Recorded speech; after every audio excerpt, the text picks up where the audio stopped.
Antes de comenzar con la prédica, estoy muy dichoso por la tarde poderosa que hemos vivido hoy. Yo sé, estoy seguro que el Señor ha obrado en sus vidas. El Señor ha derramado su Espíritu Santo con salud divina, ha perdonado pecados, ha levantado al caído, ha consolado al que estaba triste, ha sanado al enfermo. ¿Amén? Por eso estoy feliz y dichoso. Pero estoy también un poquito triste. ¿Saben por qué? Porque hay mucha más gente que necesitaba de esta bendición. ¿Están de acuerdo conmigo? Estoy triste, apenado, porque veo muchos espacios blancos, vacíos, quiero decir. Por ejemplo, aquí, mucho espacio vacío. Y les doy gracias a los hermanos de Betania que han llegado y los hermanos de Mensajeros de Cristo porque están salvando el walkover de su grupo, porque hemos empezado con esta parte vacía. Hermanos queridos, el retiro empieza a 3:30 de la tarde. Hoy día hemos empezado un poquito más tarde, unos minutos más, unos minutos menos.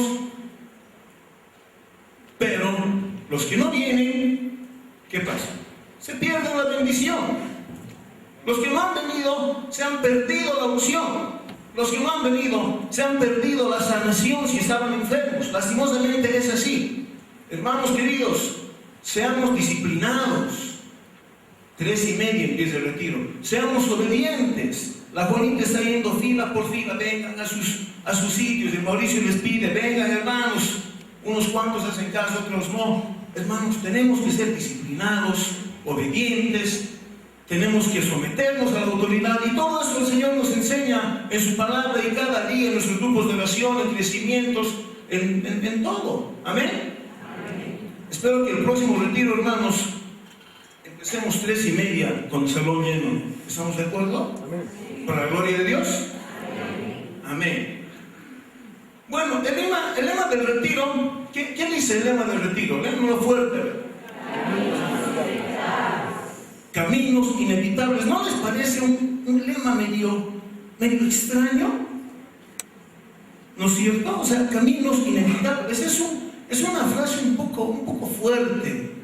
¿No es cierto? ¿Qué quiere decir caminos inevitables? Solo Dios sabe por qué escogió esto para que compartiéramos el día de hoy. Caminos inevitables. Tenemos que entender primero qué es un camino inevitable. Es un camino que no podemos evitar. Inevitable, algo que no se puede evitar. Es algo que se tiene que dar, tiene que suceder y no podemos cambiarlo. Es un camino que se presenta en nuestro caminar, en nuestras vidas. Y ni modo, está ahí. Como el ejemplo que nos dio, que hicieron en la presentación los hermanos del grupo anfitrión. El día y la noche son inevitables, ¿cierto? No podemos cambiar. Dios creó el día y creó la noche. Y cuando termina el día y se oculta el sol, comienza la noche. Pasa la noche, empieza a salir el sol, termina la noche y comienza el día. ¿Podemos hacer algo contra eso?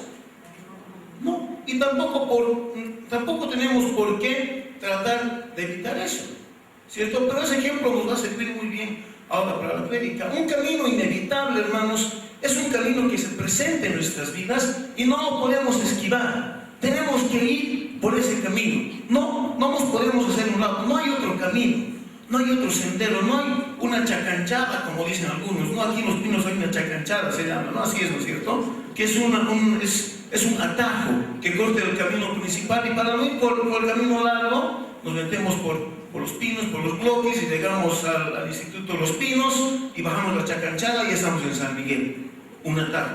En nuestra vida espiritual, cuando se nos presenta un camino inevitable, pues es inevitable, no lo podemos evitar. Se presenta en nuestra vida y lo tenemos que cruzar. No lo podemos evitar, así como no podemos hacer nada frente a que termine el día y comience la noche, o viceversa. Amén. Entonces se nos presenta el camino inevitable al frente, y por más que busquemos por donde, no hay otra salida. Pero ¿por qué tendríamos que evitar un camino? ¿Por qué creen que tendríamos que intentar evitar un camino? ¿Por qué quisiéramos evitar un camino? Porque lo vemos y nos parece difícil.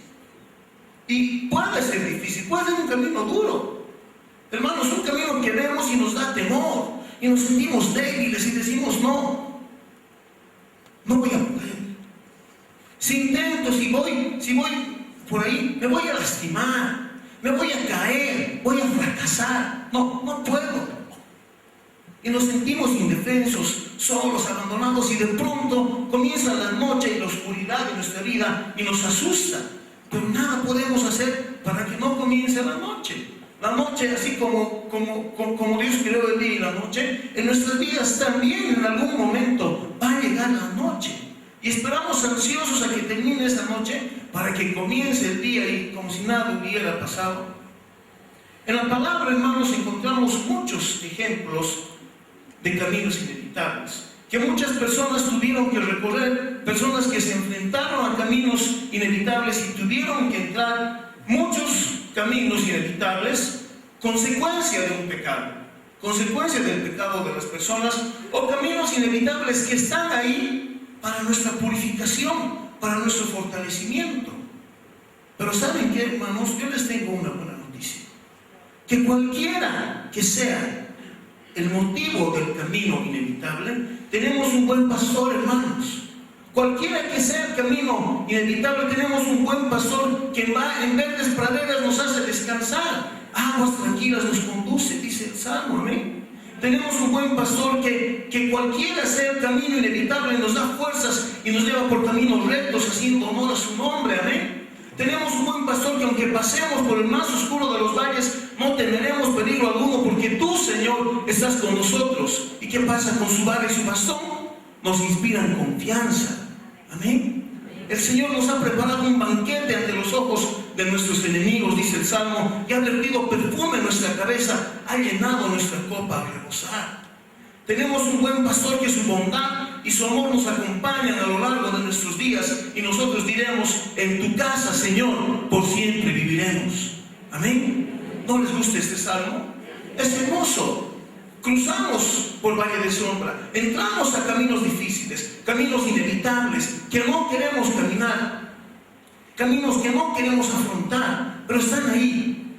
¿Qué vamos a hacer? ¿Nos vamos a quedar en la puerta del camino y nos vamos a atascar ahí? No, ya no avanzo más. ¿Cuántos hemos sido testigos de que tenemos ese buen pastor? Yo he sido un testigo de ese buen pastor. Amén. ¿Cuántos más digan amén? ¿Quiénes sí? Poquitos, pero bueno, ya van a experimentar a ese buen pastor en su vida. Muchos tuvieron que cruzar ese camino inevitable, pero con la bendición de la compañía de Dios, con la mano de Dios. Por ejemplo, José tuvo que atravesar un camino inevitable cuando sus hermanos lo vendieron como esclavo. Él no pudo hacer nada porque sus hermanos eran 11, él era solito, y fueron y lo metieron en un cisterna, un pozo, y a partir de ahí él tuvo que atravesar varios caminos inevitables en su vida. Fue odiado por sus hermanos, fue vendido como esclavo, acusado falsamente, calumniado, metido a la cárcel, pero José nunca se quejó ni se rebeló contra Dios. Nunca dijo: ¿por qué, Señor? Si yo soy tan bueno, si era el preferido de mi papá, ¿por qué me pasa esto? No, él simplemente daba gracias a Dios, alababa al Señor y enfrentaba el camino inevitable de la mano de Dios. Todo eso sirvió ¿para qué? Para fortalecerlo, para formar de él un gran hombre, para hacer lo que tenía que hacer luego, que era salvar a su familia y salvar al pueblo de Dios. Entonces, a pesar del camino inevitable que este hombre tuvo que cruzar, salió fortalecido. Porque para eso fue ese camino inevitable en su vida, salir fortalecido.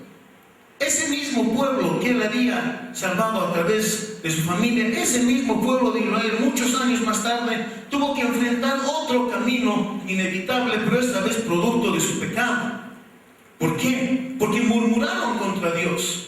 ¿Recuerdan cuando estaban en el desierto, estaban caminando y el Señor le dice a Moisés: esa tierra voy a darles, manda a 10 espías para que vean la tierra. Moisés manda a 10 hombres para que vayan a explorar esa tierra, y de los 10 vuelven 8 desanimados, ¿cierto? Y Josué y Caleb dicen: no, hermanos, podemos hacer frente. En esa tierra fluye la leche y la miel como agua. Es una tierra hermosa. Los otros pesimistas hablaron: no, pero hay gigantes, nos van a aplastar, nos van a pegar, nos van a vencer en la batalla, no vamos a poder hacer nada. Y ellos decían, no, porque estamos con el Señor de nuestro lado, decían Josué y Caleb. Y ellos, no, tenemos que apedrearlos a estos mentirosos que... No, y Josué y Caleb se mantuvieron firmes. Y el Señor se enojó tanto contra estos 8 espías que no tenían fe, que no confiaban en el Señor. Se enojó tanto que dijo, los voy a exterminar a toditos, voy a acabar con todos ustedes. Ahí Moisés intercede por el pueblo y le dice al Señor, Señor, no lo hagas. ¿Qué va a pasar si exterminas este pueblo? La gente, las otras naciones van a hablar y van a decir, porque no ha podido llevarlos a su pueblo, a la tierra que les prometió, los ha hecho morir en el desierto. Y lo convence Moisés al Señor, y el Señor le responde, bien, yo los perdono tal como me lo pides, dice. Pero eso sí, tan cierto como que yo vivo y que mi gloria llena toda la tierra, ninguno de los que han visto mi gloria y los milagros que hice en Egipto y en el desierto, y que me han puesto a prueba una y otra vez en el desierto, y no han querido obedecer mis órdenes, ninguno de ellos verá la tierra que prometí a sus antepasados. Ninguno de los que me han menospreciado la verá. Así dice la palabra de Dios. ¿Y qué pasó? El pueblo vagó 40 años por el desierto. 40 años, estando a un paso de la tierra prometida.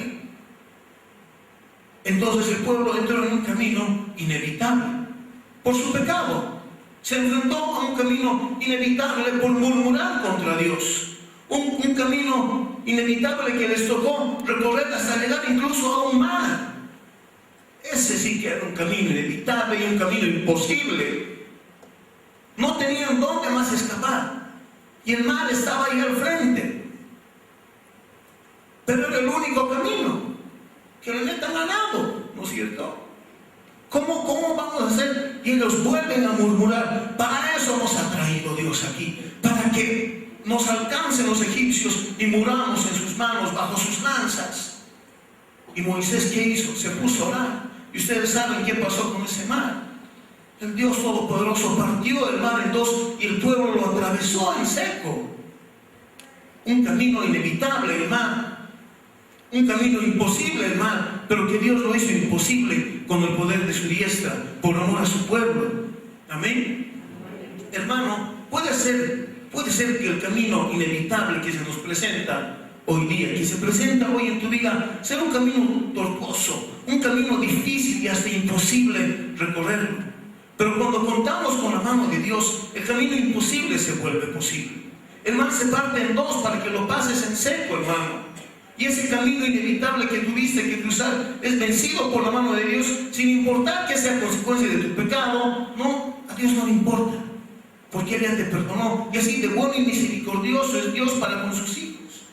Si nosotros que somos malos, dice la palabra, damos cosas buenas a nuestros hijos, ¿cuánto más nuestro Padre Celestial que está en el cielo nos dará Espíritu Santo? Nos dará lo que necesitamos, extenderá su mano y nos bendecirá y nos dirá, yo te llevo, hijo mío, yo te llevaré por este camino. Amén. Un camino inevitable, muy tremendo. ¿Saben cuál es? El camino que recorrió Jesús. A Él le tocó recorrer un camino inevitable, y ese camino sí que era doloroso, era de sufrimiento y era de dolor. En Mateo 16, 21, 23, vamos a leer una partecita de lo que mañana vamos a leer en la lectura del Evangelio.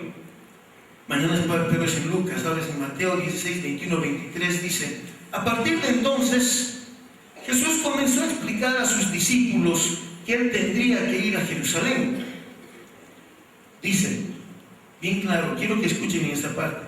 Comenzó a explicar a sus discípulos que Él tendría que ir a Jerusalén, y que los ancianos, los jefes de los sacerdotes y los maestros de la ley lo harían sufrir mucho.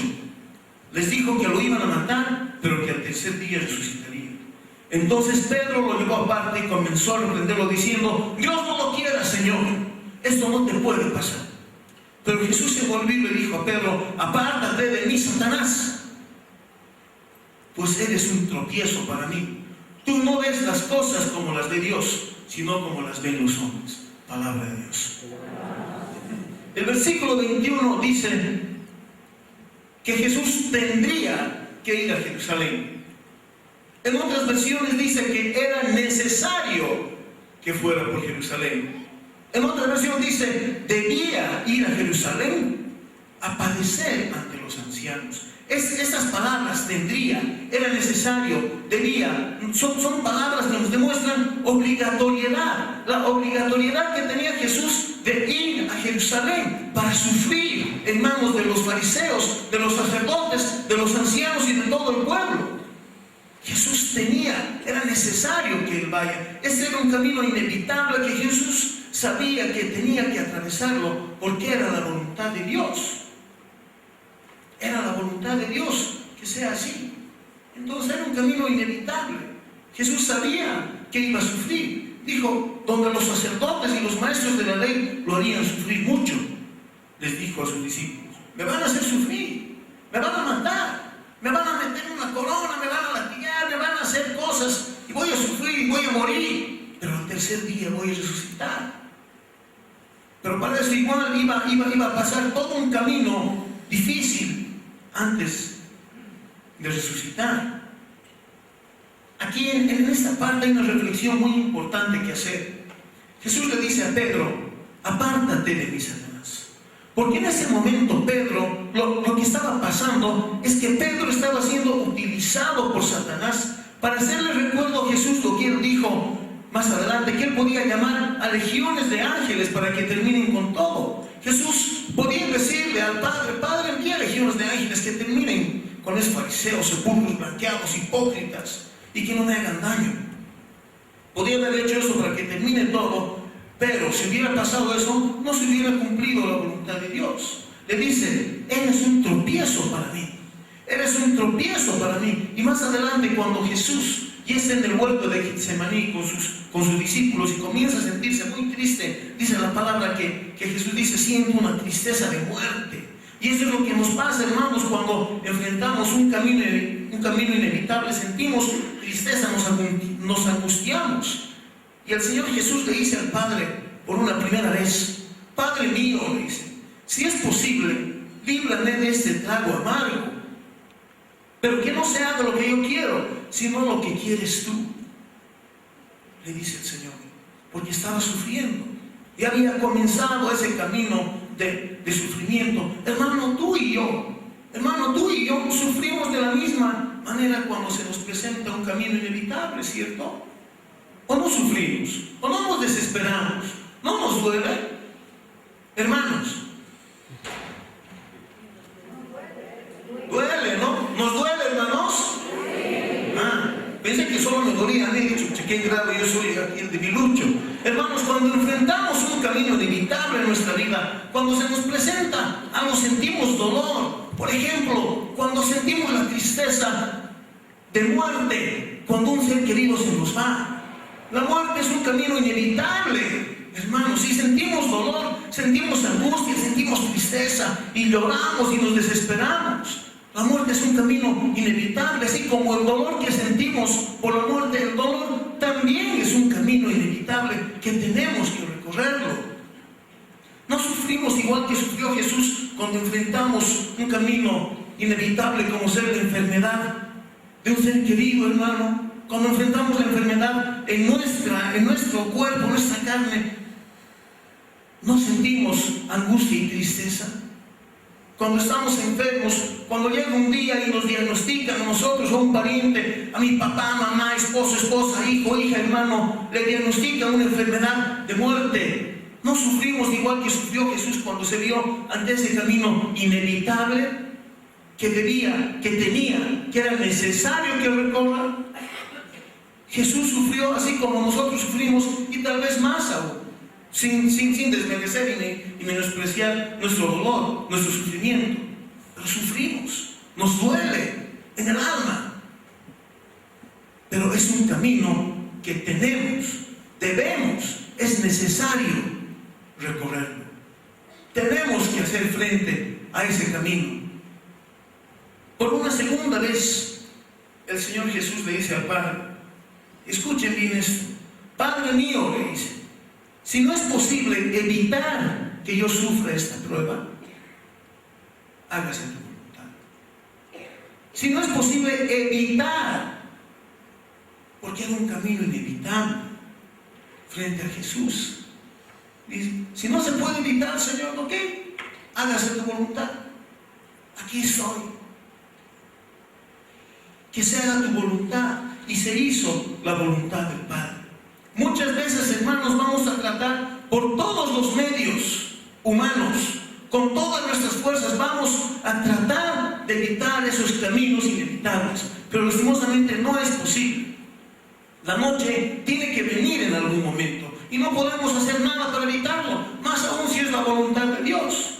No vamos a poder evitarlo. Jesús le dice a Pedro, tú no ves las cosas como las ve Dios, las ves como las ven los hombres. Y eso fue lo que le pasó a Pedro, porque cuando vinieron a arrestar a Jesús, ¿qué hizo Pedro? Sacó su espada y dijo, a mi Señor nadie lo toca, a mi maestro nadie le hace daño. Va y le corta la oreja al soldado romano.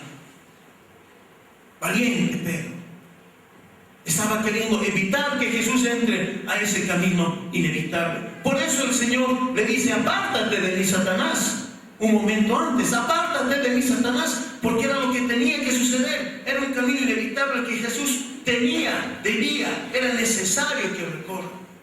Y le dice Jesús a Pedro, ¿no sabes que yo podría rogarle a mi Padre y Él me mandaría ahora mismo más de 12 ejércitos de ángeles? Pero en este caso, ¿cómo se cumplirían las Escrituras que dice que debe suceder así? Palabra de Dios. El Señor Jesús le dice, podría pedirle a mi Padre que mande 12 ejércitos de ángeles. Pero si hago eso, ¿cómo se va a cumplir el plan de Dios? ¿Cómo se va a cumplir la voluntad de Dios? ¿Saben cuántos ángeles son 12 ejércitos? ¿Quién sabe? Un ejército es igual a una legión. Y en el ejército romano, una legión se componía de 6.000 soldados. Y haciendo cálculos a lo romano, estamos hablando de 72.000 ángeles que Dios podía mandar para salvar a su Hijo. Eso podía hacer Jesús. Imagínense, 72.000 ángeles en Jerusalén para exterminar a todos los malvados que le hicieron sufrir a nuestro Señor. Con 2 ángeles era suficiente, pero si Jesús pedía, el Señor mandaba 72.000 ángeles. Pero si pasaba eso, ¿cómo se cumplía la voluntad de Dios? ¿Cómo se llevaba a cabo el plan de Dios? Si ese no era el plan de Dios. ¿Cuántas veces, hermano, en nuestras vidas enfrentamos caminos inevitables y hacemos eso? Hacemos todo lo que podemos como hombres para evitarlo. Y pensamos que Dios no nos escucha. Señor, ¿por qué permites esto? ¿Por qué me pasa a mí? ¿Por qué se enferma mi hijo? ¿Por qué pierdo mi trabajo? ¿Por qué no me quieren? ¿Por qué me pasa esto? ¿Por qué se ha muerto mi mamá, mi papá, mi hermano? ¿Por qué estoy enfermo? ¿Por qué, Señor? Y pensamos que no nos escucha. Pensamos que Dios nos ha abandonado. Pensamos que estamos solos. Pensamos que Dios está allá lejos de nosotros aquí abajo y no le importa nuestra vida. Pensamos que estamos solos en medio de ese sufrimiento, pero hermanos, todo tiene un propósito en los planes de Dios. Dice la palabra de Dios, Dios dispone todo para nuestro bien. Amén. ¿Se acuerdan del alfarero y el barro? Dice que un día una señora entra a una tienda de antigüedades y quería comprar algo y se encuentra con una taza de té muy hermosa, una taza de té muy linda y la quiere comprar. Y mientras le estaba contemplando, toma la taza y la está viendo de un lado a otro y dice que la tacita le comienza a hablar a la señora y le dice, es un cuento, ¿no? Y le dice, es que usted, señora, no entiende, no siempre he sido una hermosa taza de té. Hubo un tiempo donde yo era roja, era barro, era arcilla, y mi maestro me tomó y me enrolló y me pegó una y otra vez y yo grité, hey, déjame en paz. Pero él solo sonrió y dijo, todavía no. Luego me pusieron en una rueda que daba vueltas, dijo la taza. Y de repente di vueltas y vueltas y vueltas y vueltas. Párale, le dije al maestro, me estoy mareando. Pero el maestro solo dijo, todavía no. Luego me puso en un horno. Nunca había sentido tanto calor, se quejaba la tacita. Yo me preguntaba, ¿por qué me quería quemar? Yo grité, golpeé la puerta, lo podía leer el maestro por la abertura y podía leer sus labios mientras meneaba la cabeza diciendo, todavía no. Finalmente la puerta se abrió, la puerta del horno se abrió y me puse en una mesa y me empecé a enfriar. Esto es mejor, pensé, estaba más cómodo. Luego tomó una brocha y me pintó por todos lados. Los olores eran horribles. Pensé que iba a vomitar, dijo la tacita. Detente, detente, exclamé al maestro. Y él solo dijo, todavía no. Luego de repente me volvió a meter al horno, pero no el horno como el primer horno. Este estaba 2 veces más caliente. Yo estaba segura que me asfixiaría. Le rogué, le pedí, le imploré, grité y lloré. Todo este tiempo lo podía ver por la abertura, moviendo su cabeza diciendo, todavía no. Entonces me di cuenta que no había esperanza. Me di cuenta que no lo podría lograr. Estaba lista para darme por vencida cuando de pronto la puerta del horno se volvió a abrir y me sacó y me puso en un estante frente a un espejo.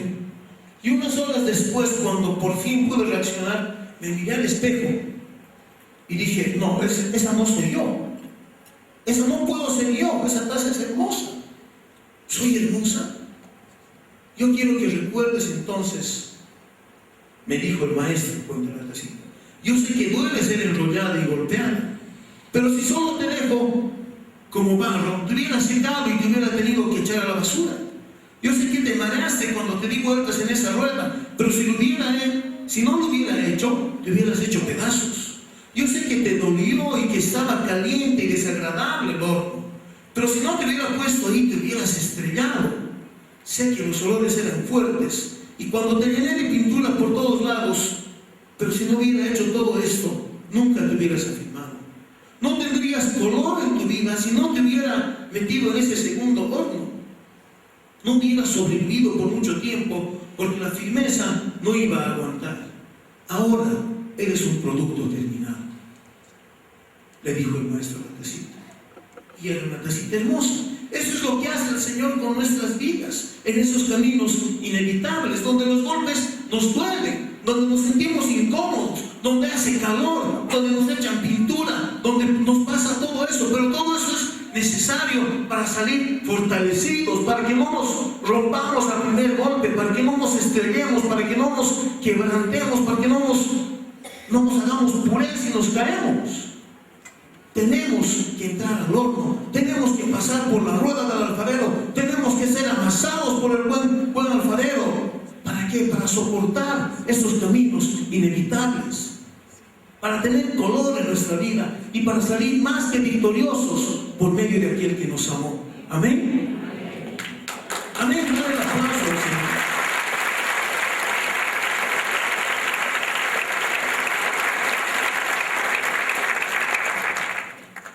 Hermano, si Cristo, si tú piensas ahora tu vida y dices, no, pero yo no he sufrido tanto, hasta ahora yo no tengo tanto problema. Sí, algunas cositas, pero no sé qué pasa, que yo no soy como esa tacita, entonces no debo estar bonito. Pero si sientes, si piensas que Cristo no te ha colocado en un horno en más ocasiones de las que te haya gustado y subido el calor más caliente de lo que hubieses preferido, entonces, hermano, tendrías que revisar tu vida, tu andar y tu lugar en el plan final de Dios para ti. Todo tiene que ver con la voluntad de Dios en contra de nuestra voluntad. ¿Cuál voluntad va a ganar? ¿La de Dios o la nuestra? ¿Cuál tiene que ganar? Cuenta otra historia, que unas mujeres se juntaban para leer las Escrituras, unas hermanas se juntaban para leer las Escrituras y compartir un poco la palabra. Y al leer el 3er capítulo de Malaquías, llega una expresión extraordinaria y les voy a pedir que abran sus Biblias en Malaquías.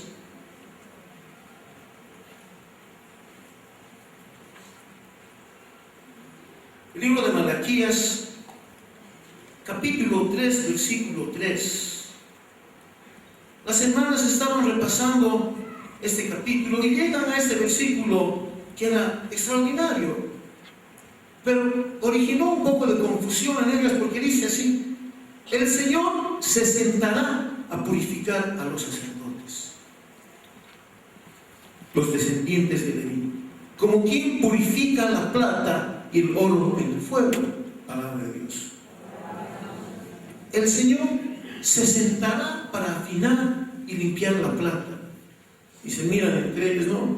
Sí, o sea, el Señor se va a sentar y va a esperar que pase algo en nuestras vidas, ¿no? no sé, se sintieron un poco confundidas. Entonces quedaron entre ellas que una de ellas iba a ir a visitar a un platero y iba a investigar cómo se hace la plata y qué sé yo, y les iba a reportar, les iba a contar después lo que había averiguado. Y esta señora va y le pregunta al alfarero cómo es el proceso de refinar la plata, sin contarle cuál era su objetivo, por qué, para qué. Entonces el platero empieza a explicarle extensamente, detenidamente, le dice así, se hace así, todo, le explica, ¿no? Y llega un momento que le dice la señora, pero señor, le dice, ¿se sienta usted cuando el trabajo de refinación se está realizando? ¿Se sienta? No hay que estar atento ahí, hacer algo, pararse, estar preocupado. Usted se sienta tranquilo. Por supuesto, señora, contestó.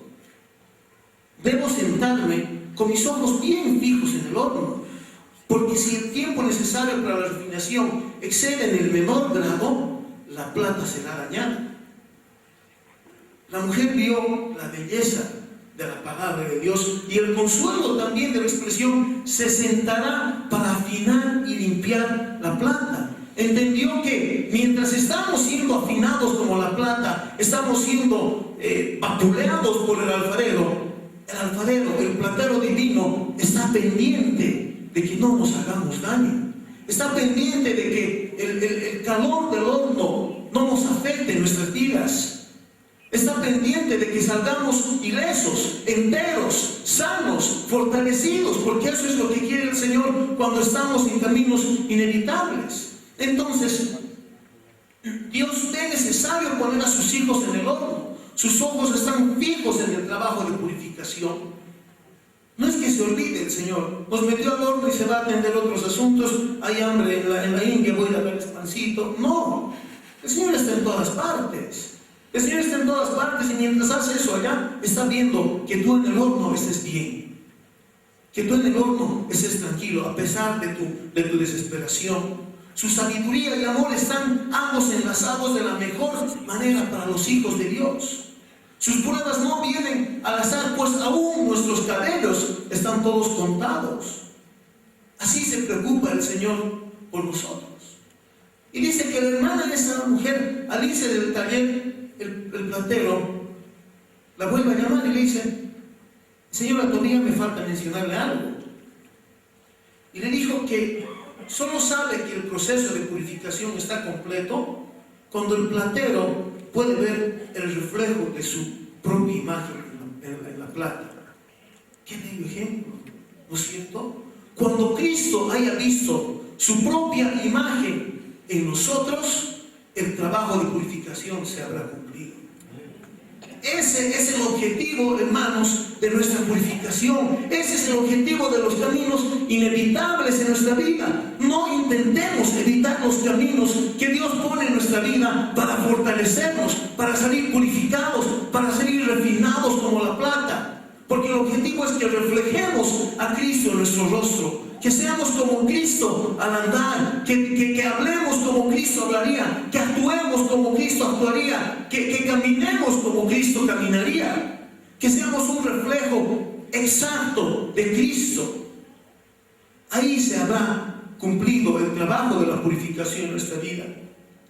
No es que los caminos inevitables están ahí porque Dios quiere incomodarnos, porque Dios es malo o es caprichoso y le gusta jugar al Dios que envía plagas. No es así. Dios es bueno y te ama y Dios tiene un propósito. Y así como se pule y refina la plata, así también nuestra vida debe ser quebrantada y moldeada y expuesta a altas temperaturas como la hermosa taza de té para ser un producto terminado. Porque el Señor nos mira así, como productos terminados. Y nosotros muchas veces no entendemos eso. Hermanos, el camino inevitable que Cristo recorrió, esa vía crucis que tuvo que padecer, fue por ti, hermano. Por eso estás aquí. Fue por mí, por eso estoy aquí. Y si Cristo hubiera pedido al Padre que envíe esos 12 ejércitos de ángeles, no hubiéramos estado aquí. Hubiéramos estado perdidos. No hubiéramos tenido salvación, no hubiéramos tenido solución. Hermanos, sigamos los pasos de Jesús, sigamos ese ejemplo. Y cuando se nos presente el camino inevitable del dolor, de la enfermedad, de la muerte, incluso de la vejez, el camino inevitable de la vejez, el camino inevitable de la noche en nuestras vidas, afrontémoslo con la seguridad de que no lo recorreremos solos. Dios está de nuestro lado, hermanos. Él abrirá el mar para que lo cruces en seco, hermano. Él te va a bendecir, Él te va a tomar de la mano. Él te va a llevar por verdes pastos, te va a llevar a aguas tranquilas para que calmes y sacies tu sed. El Señor no te va a dejar solo, hermano, en ese camino. El Señor no te va a dejar solo. Tenemos a nuestro buen pastor yendo por delante en ese camino inevitable. Y está yendo por delante para que al ver nosotros su vara y su bastón nos inspire en confianza y nos sintamos seguros, y al llegar a la meta podamos decir como Pablo dijo: he peleado la buena batalla, he llegado al término de la carrera, me he mantenido fiel. Ahora me espera la corona merecida que el Señor, el justo juez, me dará en aquel día, y no me la dará solamente a mí, dice Pablo, sino también a todos los que con amor esperan su venida gloriosa. Amén. Dale un aplauso al Señor. Se goza,